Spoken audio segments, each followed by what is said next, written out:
आपण पाहत आहात आपल्या हक्काचे TS न्यूज 24 तास।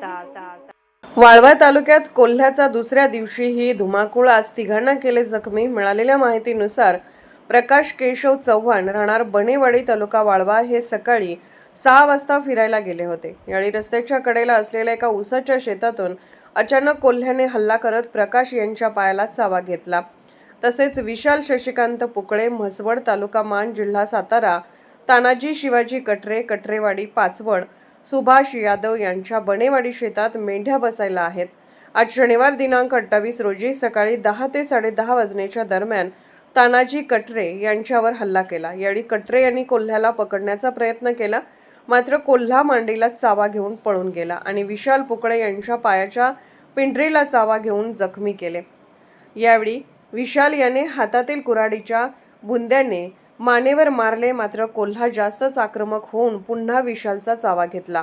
यामुळे विशालने आपला जीव वाचवण्यासाठी हातातील कुऱ्हाडीने कोल्ह्याच्या मानेवर वार केला।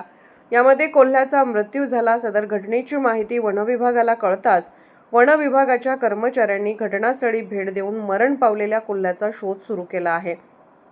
काल शुक्रवारी दिनांक 27 रोजी दिवसभरात जुनेखेड, नवेखेड, मसुचीवाडी येथील 2 महिलांसह 10 ते 12 नागरिकांना कोल्ह्याने चावा घेऊन जखमी केले होते। ही घटना ताजी असतानाच आज पुन्हा बनेवाडी गावात कोल्ह्याने तिघांना पायाला चावा घेऊन जखमी केले। यामुळे बोरगाव, बनेवाडी, नवेखेड, मसुचीवाडी परिसरात भीतीचे वातावरण निर्माण झाले आहे। सदर जखमींवर ईश्वरपूर उपजिल्हा रुग्णालयात उपचार सुरू असून वन विभाग कोल्ह्याचा बंदोबस्त करण्यासाठी प्रयत्न सुरू आहेत।